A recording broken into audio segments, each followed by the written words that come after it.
I told him I was pregnant. He looked at me as if I had ruined his plans. An hour later, he was packing his suitcase. 3 days later, his mother called and said that I had made it all up. Then they came with an envelope of money. They wanted me to have an abortion. I refused. And from that day on, everything I had began to disappear. Derek and I had been living together for 3 years. He had a private clinic, patients with good insurance, a stable income, and self-confidence. His parents were lawyers from Chicago, used to solving problems with money and connections. I worked as a nurse in a day hospital. We met at the hospital. I was still an intern taking vital signs. He was reading medical records without looking up. The first year was smooth. I cooked dinner, did the laundry, and picked him up after work. He liked that the house was quiet and clean. We talked about vacations, renovating the kitchen, and a new coffee machine. We talked about children someday without dates or commitments. Then everything became one-sided. He came home late, threw his jacket on the back of a chair, put his phone face down and said he was tired. I asked how his day was and his answers were short. On weekends it was golf or his laptop in the living room. I adjusted my schedule to his. I didn't argue. Seemed easier that way. That evening I made pasta and salad. A glass of wine for him, tea for me. He came in at 8:10 p.m. Washed his hands, glanced at his phone and nodded. Thank you. We ate almost in silence. I felt nauseous, not violently but enough to realize. I already know. 3 tests in the morning showed the same result. After dinner I said directly, Derek, I'm pregnant. He didn't react right away. He pushed his plate away, looked at me as if he was calculating something and sighed. You ruined everything. I don't want children. And definitely not now. Ruined. We talked about someday. Someday was for you, he replied. I wasn't planning on getting married in the next few years. I'm expanding my practice, I have investors. A child is not an option. I said it was an accident. That we'd figure it out. That I wasn't asking anything of him today. He shrugged. I'm not ready. And I don't want this. He went into the bedroom and got his suitcase. I stood in the hallway and listened to the zipper on the suitcase eating up the air. Shirts, first aid kit, chargers, passport from the nightstand. Where are you going? I asked. To my parents' house. We'll figure it out later. He took the spare keys off the keyring and put them on the shelf in the hallway. I'll call you. He didn't call. I hardly slept the first night. I counted the hours until morning, listened to the refrigerator, checked my phone, looked at the faded test strip in the bathroom. In the morning at work I took my shift quietly. I measured blood pressure, carried trays, delivered medications. Waves of nausea washed over me. I held onto the sink in the staff bathroom and thought about how I would now face the resident who liked to joke about maternity leave. On the 3rd day, his mother called. Her voice was even and cold. We know about the pregnancy. We understand that you wanted to keep my son. It won't work. Do the right thing. What is the right thing? Terminate it. We'll cover the costs. Close this issue and move on with your life. No. Pause. If you think the child will give you a place in our family, you're wrong. You'll get nothing but problems. She called several more times. I stopped answering. In the evening, the doorbell rang. Gloria and her husband were standing on the doorstep. Suits, briefcases, the smell of expensive perfume. She came in without waiting to be invited, sat down in the kitchen, took out a white envelope and pushed it toward me. This is enough. The clinic tests recovery. No one will find out. I'm not having an abortion. Think about it. It's quick. Then everything will be as it was before. It won't be as it was before. She smiled as if she had solved a problem. Then don't expect peace. They left. I closed the door and pressed my forehead against it. I didn't open the envelope. I couldn't throw it away. I put it in the top drawer between the instructions for household appliances. At that time, I didn't know what this envelope would mean for them. Then the small blows began. Rumors at work. I got pregnant on purpose. Questions from my supervisor about maternity leave in such a situation. The resident suddenly became overly polite and suggested that I consider transferring to a lighter department. I kept quiet and worked. Every day I put my hand on my stomach. A moment of silence that was enough to keep me going. At 8 weeks, I registered. The doctor was dry and precise. Tests, vitamins, ultrasound. The first ultrasound, short, steady beats. I gripped the edge of the couch to keep from crying. I brought the black and white photo home and attached it to the refrigerator with a magnet. I received one message from Derek. I'm busy. I'll be there later. Later never came. I counted my money and set aside some for the birth. Separately, I set aside money for a stroller and a crib. I found a group on the internet with used baby items. I wrote down the models, prices, and contacts. I took extra shifts.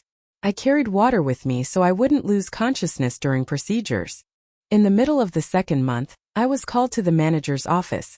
Complaints from patients about attitude, risks due to the situation, recommendation to consider dismissal by mutual agreement to avoid a record. Please be more specific, I said. I don't go into details, she replied, pushing my file with a new yellow sticker away. Then in writing and with dates. She was taken aback. I left and realized it was no coincidence. Someone was pushing the right buttons. That same day, I found May from the evening shift. She usually stays silent when everyone else is talking. Don't be strong right now, May said, looking me straight in the eye. Be documentary right now. Screenshots, logs, audio. Everything in writing. Today it's funny. Tomorrow it's evidence. Documentary. I repeated aloud to remember how the word sounded. At home, I took the ultrasound photo out of the fridge and put it in a box with my documents. Not because I was ashamed, but so I wouldn't cry every morning. I checked my account. My salary would cover 3 months' rent if I saved. I felt nauseous at night. I sat on the bathroom floor and breathed slowly. Then I decided.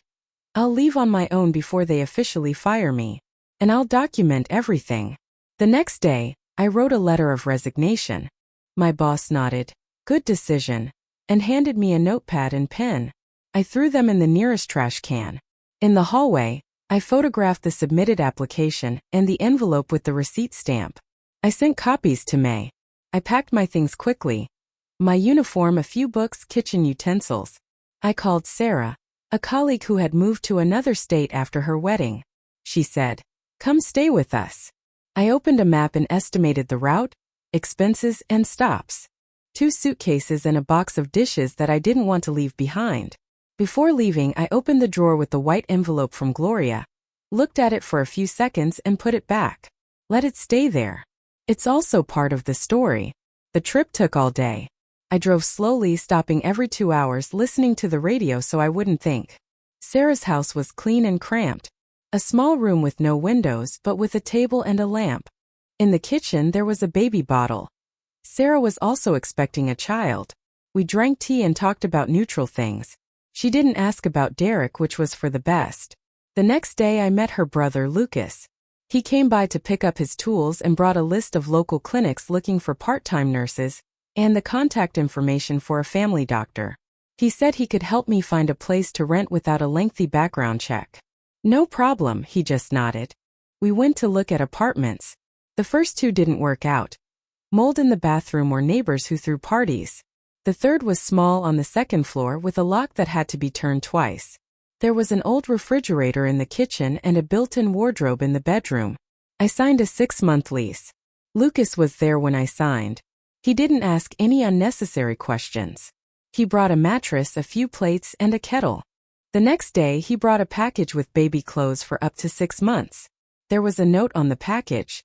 You can return it if it doesn't fit. Kept it.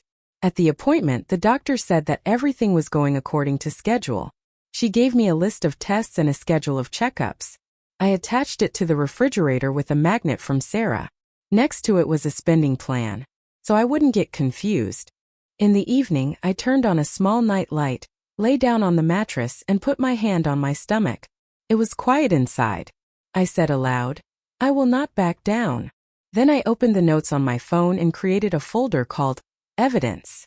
The first files were a photo of my resignation letter, a screenshot of Gloria's call log, and a short memo from May. Everything important in writing. Everything suspicious, record it. 3 days later, Gloria called again. Either I had an abortion or they would make my life unbearable. I hung up, opened the evidence folder, and clicked Add New Entry. I didn't know it yet, but very soon the first video would appear there. They came with an envelope. I came with a camera. She called every day. In the morning, in the afternoon, in the evening. From different numbers, no names, just codes on the screen. Every call started the same way. A cold voice, steady as an instruction. You understand that no one needs you with a child, she said. My son is pursuing a career. He will not bear the burden of your mistake. And more. We will not leave it like this. At first, I hung up the phone, as if that could break the thread she was pulling me with.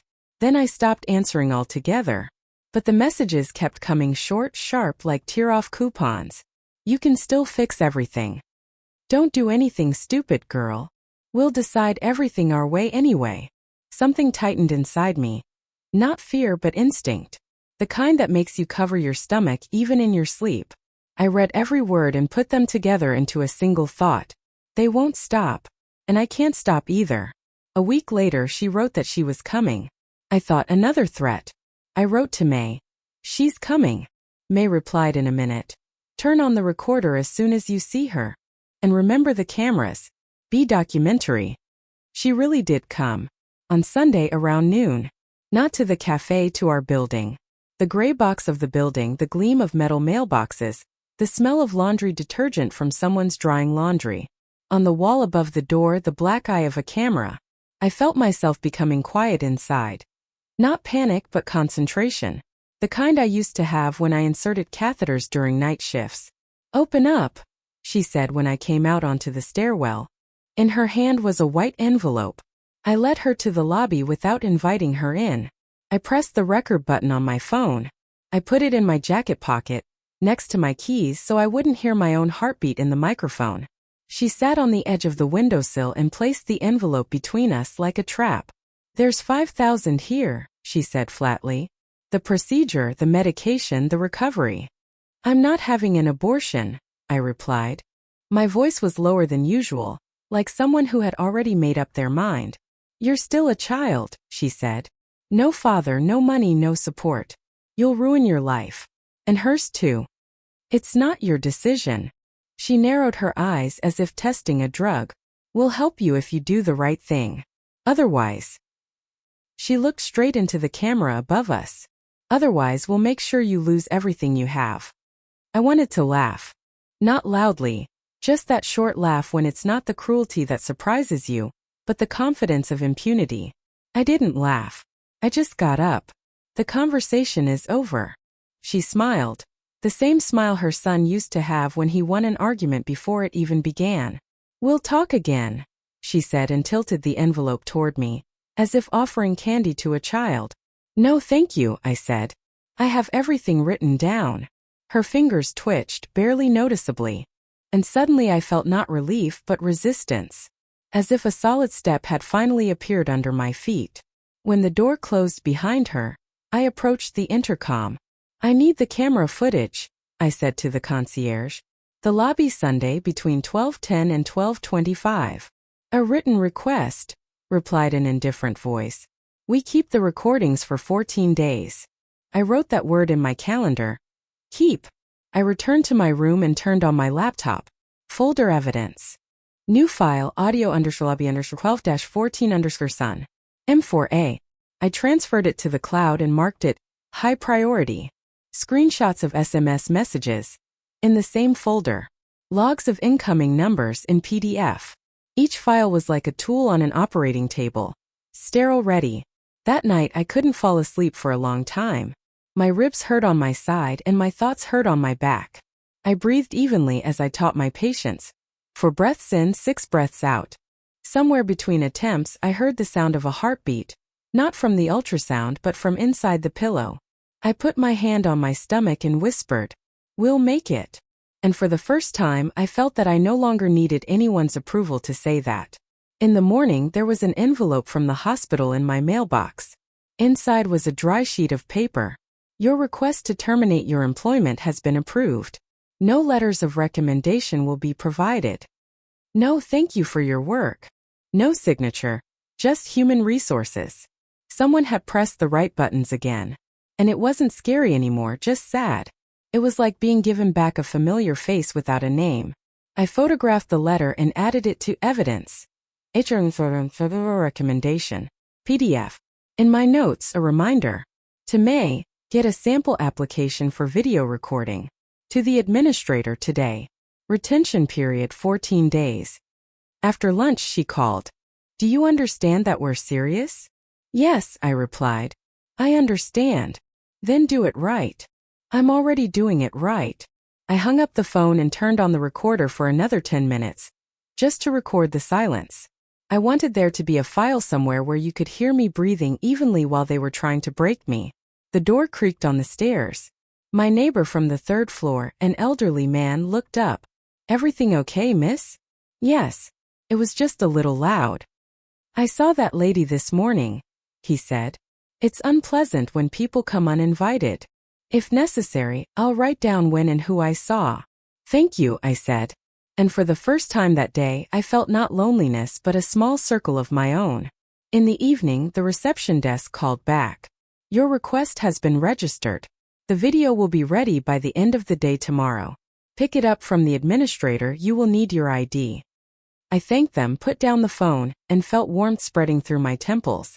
Not emotion function. My body had switched itself into survival mode with evidence. Before going to bed, I renamed the files, writing down the dates and times as May had taught me. Audio_lobby_12-14_ M4A. SMS_Gloria_selection_week_u. PDF. Log_incoming_numbers_week_2. PDF. HR_letter_without_recommendation. PDF. And then I created another document, an empty one. Video_lobby_camera_wa_sun. MP4. I left it empty like a space waiting to be filled. I didn't know if it would be enough in court. But I knew one thing. Tomorrow this file would get images. And from that moment on, we would speak to them in their language, the language of facts. They played with threats. I learned to speak with evidence. After my dismissal, I wandered aimlessly around the city for several days. The streets seemed too familiar. Every turn reminded me of what I had lost. People passed by and I kept thinking they knew. That they could see through me. My fear, my stomach, my shame, which I tried to carry with dignity. I had less than $2,000 in my account. That would be enough for rent and groceries for a month at most. I sat by the window with my phone in my hands and allowed myself to cry for the first time in a long time. Not loudly, just tears flowing, and I didn't wipe them away. The next day, I printed out a few resumes, sent them to the clinics where I had once interned, and waited. The silence lasted 3 days. On the 4th day, I received a message from Sarah, a colleague from our night shifts in plastic coffee cups. Come stay with us if you need time to figure things out. We have a spare room. I stared at those words for several minutes. They seemed to glow on the screen. Then I just got up and started packing my things. 2 suitcases, documents, a first aid kit, a few photos, the ones where I'm still smiling, not thinking that someday it would be a luxury. Before leaving for good, I went in to get the rest of my things. I opened the drawer where I had left Gloria's white envelope. Now it seemed ridiculous, like a joke that no one laughed at. I tore it open without counting the bills, and threw it in the trash can near the entrance. The envelope hit the plastic with a thud, and I felt relieved, as if something had finally been cut off from me for good. The trip took all day. I drove an old car, stopped at gas stations, drank warm water, ate sandwiches, and caught myself listening to music for the first time in a week, just so I wouldn't hear my own thoughts. At 5 months, my belly was impossible to hide. People's reactions varied. Smiles, pity, and indifference, which hurt the most. I arrived closer to evening. Sarah's house was small, 2 stories, with white paint on the wooden stairs and the smell of fresh coffee from the kitchen. She came out onto the porch and just hugged me. No words. No questions. You don't have to explain anything right now, she said quietly. Just rest. Her husband helped carry my suitcases inside. A lamp was burning in the living room, and a baby bottle stood nearby. Sarah was expecting her child in 3 months. I was put up in a small room without a window, but with a bed, a table, and an old lamp. When I lay down, the silence suddenly became heavy and soothing. I fell asleep for the first time in a long time without fear of being woken up by the phone. In the morning, Sarah said she had talked to her brother. His name is Lucas. He's a lawyer. I told him a little, without going into details. He wants to help. In the evening he came in tall, calm, wearing a light-colored shirt with neat folders. Sarah said you need to rent a place, he said without further ado. I know a few landlords who rent without a long screening process. I can arrange it. There was no pity in his voice, just a statement of fact. There's a problem, we'll find a solution. This was new, and somehow it made things easier. The rest happened quickly. A few viewings, rejections due to mold or traffic noise, and finally a small but clean apartment. One bedroom, a small kitchen, a window overlooking the parking lot, light falling directly on the table. I signed the contract that same day. No deposit, said Lucas. I've already arranged it. Thank you. Don't thank me. Just make sure you have peace and quiet here. He helped me move my things. He brought a mattress, a kettle, a few plates, then a box of children's things and a check on top. If it doesn't suit you, return it. I didn't return it. The first few days I lived cautiously, as if in the shadows, afraid that any unnecessary movement would upset the fragile balance. I got up early, cooked oatmeal, went for checkups. On my way back, I looked at the camera in the stairwell, the same one that had once recorded Gloria. The recording was on a flash drive in a fireproof bag along with the documents. Lucas sometimes stopped by in the evening. Not suddenly, he always wrote, I can stop by for a minute, bring some groceries. He spoke little, listened more. And that didn't make me uncomfortable. Once he offered to go with me to the ultrasound so I wouldn't be alone. I agreed, although I was nervous inside, not because I was embarrassed but because of a new feeling. Someone was close to me again. In the office, the screen lit up, and a familiar rhythm appeared. Fast, steady, alive. I looked at the monitor and felt something squeeze my chest. Not pain but a combination of fear and faith. Lucas stood next to me, silent, and put his hand on my shoulder. No, you're strong. Just warmth that miraculously didn't scare me. Outside the sun was blinding. You're stronger than you think. And smarter than they hoped, he said. I just nodded. And somewhere between my ribs a feeling was born. Maybe I'm not alone anymore. That night, the wind hummed in the window frame in short, broken phrases, the way I speak when I'm gathering my thoughts. I stroked my belly and whispered, we've already gone through the storm. It will be calmer from now on. I didn't know what would happen next, but I knew I wouldn't back down.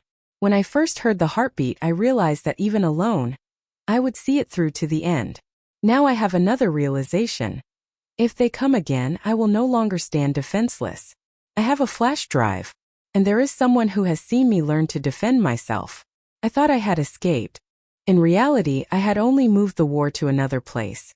They had money and connections. I had a path that I was already following. My daughter was born on a rainy day. The sky was gray, heavy but calm, as if the world had stopped for a moment to let her appear. Small, warm, with a wrinkled nose and dark hair. I looked at her and couldn't believe she was really my child.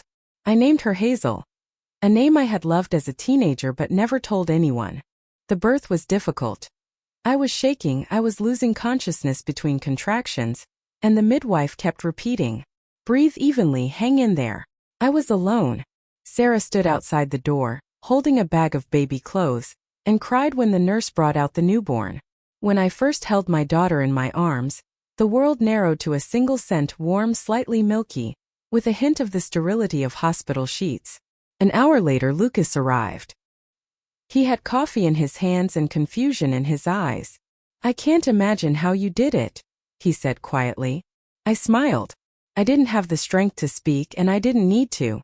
At that moment I had only one thought. Now everything starts over again. The first few months were a challenge. Insomnia, crying, bills. My world shrunk to a crib, bottles, and meaningless hours. I couldn't remember the last time I looked in the mirror for more than a few seconds. Money was running out. Lucas brought bags of groceries and just left them at the door if I wasn't home. When I tried to refuse, he just shrugged. It's not help. It's just sharing.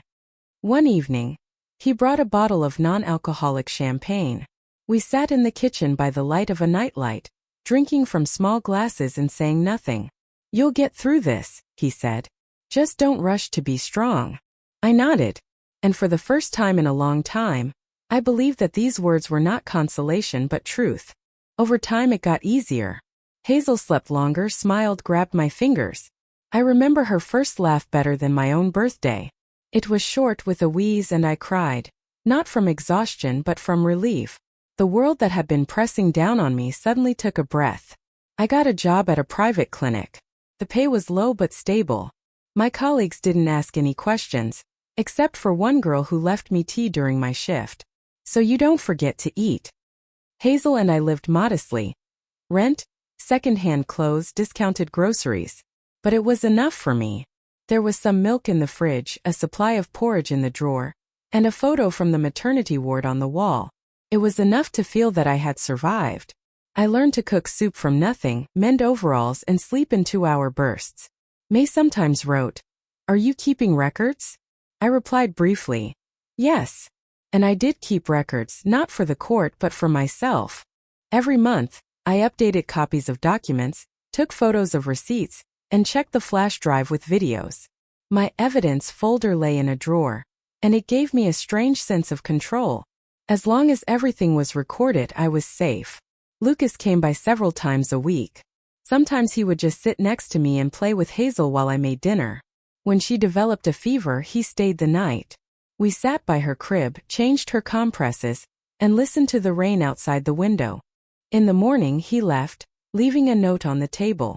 "You are not alone, even if it seems that way." I reread it at night when I woke up to the sound of my baby crying. It wasn't love. It was something calmer and deeper, like a support you don't have to ask for.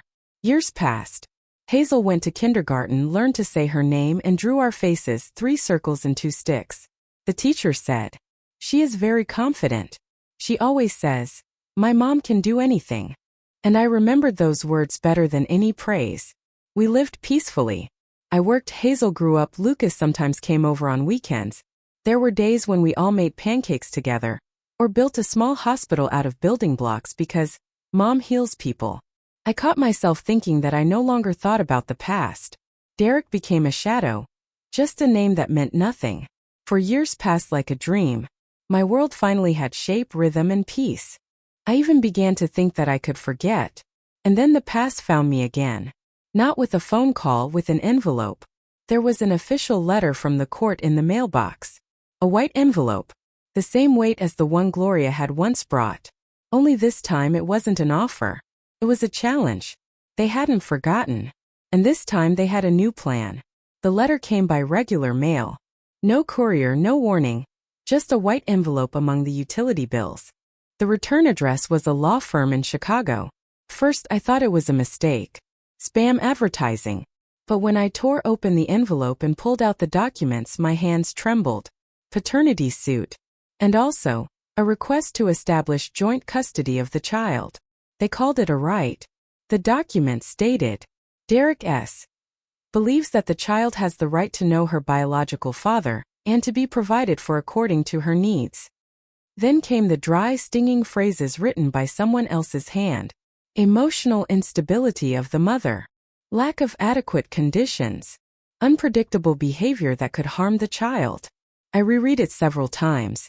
Then I laughed, briefly, nervously. They didn't even know my daughter's name. The lawsuit said, Hazel, you're fighting for a child whose name you can't spell. I thought. That same day I called Lucas. He arrived in half an hour, in a business suit, no tie, his face calm. He sat down at the table, read silently, and exhaled slowly. They're serious. But that doesn't mean they'll win. He opened his notebook. Let's start with the facts. Dates, names, what happened after he left. I spoke evenly. My memory awakened in detail. Gloria's voice on the phone, the envelope, the camera, the dismissal, the unsigned sick note. Lucas took notes. He didn't interrupt or rush. Do we have anything that proves they pressured you? He asked. The calls. And the audio from the entrance, I replied. Did you save it? Yes. And the video from the camera. It's all on a flash drive. His expression changed subtly, but I saw respect there. Good, he said. Now it's not just a story. It's a strategy. He opened his laptop and laid out the documents in front of me. We'll show that you were blackmailed during your pregnancy, that he didn't help, didn't care, and didn't pay all these years, and that the child lives in a stable, healthy environment. I listened and felt a wave rising, not of fear but of anger. Cold, collected anger. How dare they call me unstable, when I worked nights as a nurse to provide for my daughter, when I have everything, from tax receipts to videos of his mother handing me money for an abortion. The next few weeks passed in a blur. Work, kindergarten, meetings with lawyers. I pieced together my testimony chronologically like a jigsaw puzzle. Phone calls, dismissal video from the lobby, and signed letter from the hospital. Each document became a nail in what had once been my fear. That same week at 8:40 a.m., there was a knock at the door. At the threshold stood two people from the Child Welfare Department. Anonymous complaint. Unsafe conditions, emotionally unstable mother. I turned on the voice recorder on my phone and placed it face down on the dresser. They walked around the room.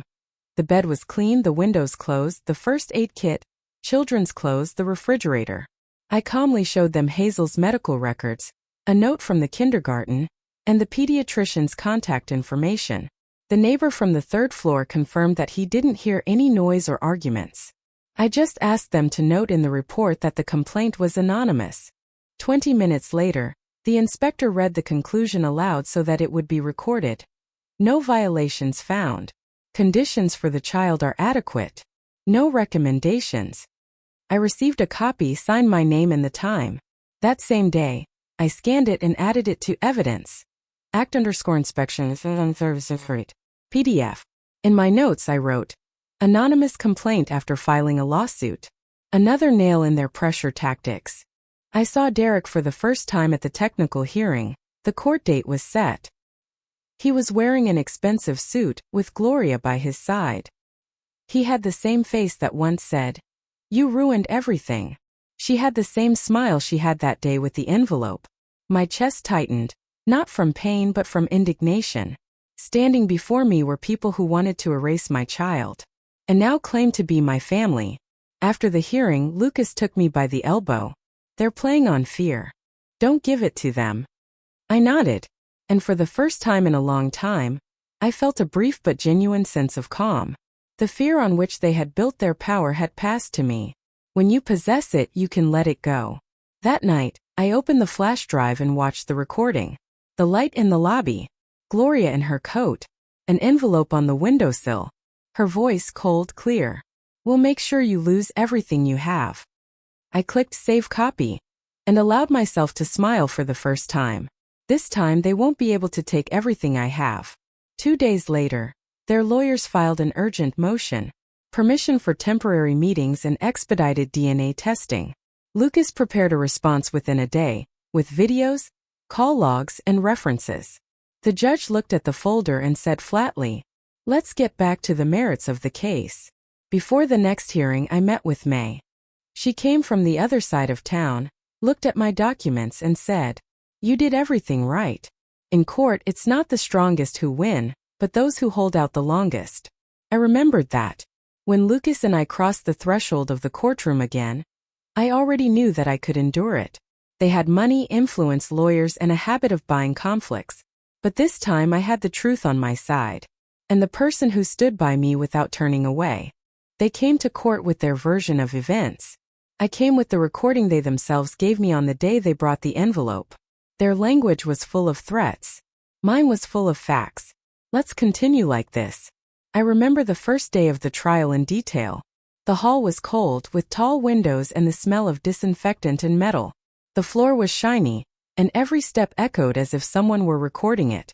The judge was a man in his 60s, with gray hair and the look of someone who had seen everything and was no longer surprised by anything. Gloria sat on the left next to Derek. She looked at me with the same smile she had when she put the envelope on the windowsill. He crossed his arms and stared at the floor as if he wasn't even there. Their lawyer spoke confidently, too loudly. "My client and her son believe that the child has the right to know his biological father." His voice glided between the words stability, care, security, as if these things could be bought with a single decision. And then, "The mother shows emotional instability, has no permanent partner. Her financial situation is unstable." I clenched my fists. Everything was boiling inside me. I wanted to scream. Where were you when I was working nights? When your daughter-in-law begged for help, and you brought an envelope with money for an abortion? But Lucas put his hand on my elbow, a brief, warm touch, and I took a breath. I fell silent. When it was his turn, he stood up. He spoke calmly, clearly, without raising his voice. We do not deny that Mr. Derek is the biological father. But being a father is not about DNA. It's about responsibility. And in this story there was none. He opened his laptop and connected it to the screen. On the monitor was a video. The lobby of the building, me pale calm. Gloria in a coat, holding an envelope. Her voice sounds clear, cold. Take this money. And have an abortion. Otherwise we will make your life unbearable. Silence fell in the courtroom. Even the lawyer lowered his eyes for a moment. The judge remained emotionless, but I saw him change his posture. He stopped leaning on his hand and leaned back. For the first time, I felt that the truth can sound louder than any speech. Lucas continued. We have confirmation that the plaintiff has not provided financial support for 4 years. He showed bank statements, then certificates from the clinic, a reference from the kindergarten, and a photo of Hazel drawing by the window. This is an environment where a child grows up in love and safety, unlike an environment where decisions are made through envelopes. The judge was silent. Gloria nodded nervously to the lawyer, but he couldn't find the words. When it was Derek's turn, the judge asked, "Do you have anything to add?" He just shrugged. Gloria leaned toward him and whispered something, but he didn't respond. There was a rift between them, invisible but palpable. After the hearing, we stood in the hallway. I watched them leave, the lawyer, then Gloria, followed by Derek. Her back was straight, but her steps were no longer confident. I took a deeper breath than I had in all these years. Lucas leaned over and said quietly, "You did it." He paused. Then he added just as calmly, "I love you." I didn't answer right away. I just looked into his eyes. "I want to start a family with you," he said, "and officially become Hazel's father." The words hung in the air, fragile but real. And for the first time in a long time I felt no fear. It wasn't salvation. It was a decision. A few days later we filed for marriage. No wedding, no witnesses. Just 2 signatures and silence in the office. When he took my hand, I realized it wasn't a new beginning. It was a home where doors no longer slammed.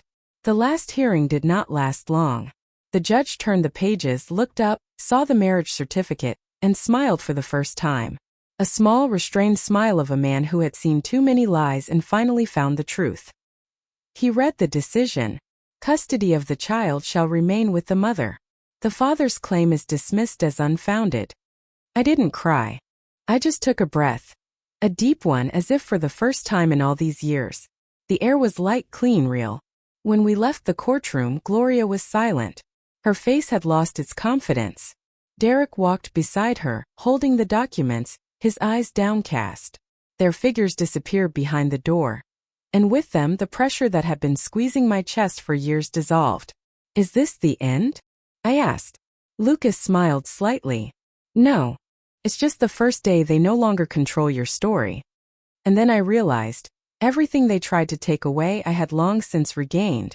They lost in court. And I won the most important thing, myself. The truth does not free you from the past. It just allows it to no longer control you. The court decision came a week later.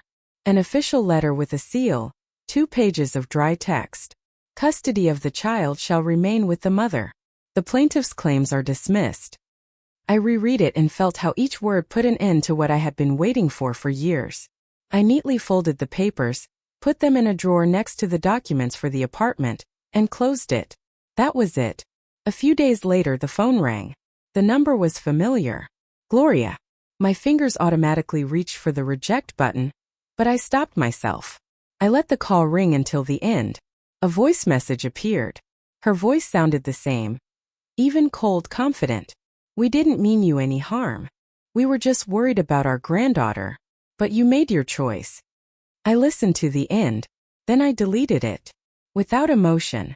Because I understood. She wasn't talking to me. She was talking to herself to convince herself that she still had power. Derek didn't write or call. Perhaps he returned with relief to his sterile, controlled world, where there was simply no place for us. And maybe that's for the best. Life returned to its usual rhythm. Work, kindergarten, shopping, mornings. Mom, I'm awake. Hazel grew up. Her hair had become lighter, her laughter louder.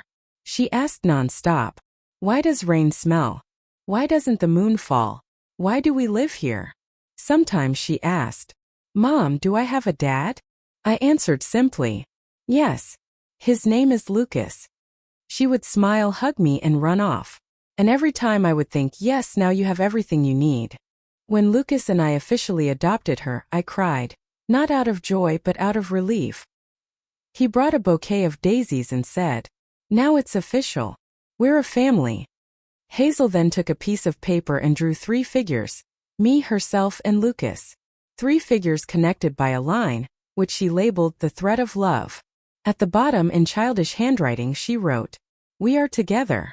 I looked at this drawing for a long time. Once, I sat in a dark apartment with dough in my hands and thought that I was alone against the world. And now I had a home, a child, and a person who chose us not out of pity but out of love. We moved to another city. A small house on a quiet street, neighbors who greet each other. There is a park nearby where Hazel feeds the pigeons and counts the squirrels. I work at a local clinic, and Lucas has opened a small office. He takes on as many cases as time allows so that he can be home in the evenings. Our life has become simple, without plans for the future, but real. Sometimes I remember the past, not with pain but with understanding, like a memory that reminds me, I survived not because someone helped me, but because I didn't break when everything was pushing me to give up, and that no one ever has the right to decide which life is worth continuing. Last week, Hazel drew a picture of our family in the garden. 3 figures. She showed me the drawing and said proudly, "Mom, this is us." I didn't answer. I just hugged her. Because sometimes that's enough to understand. You didn't just survive. You endured. And this time forever.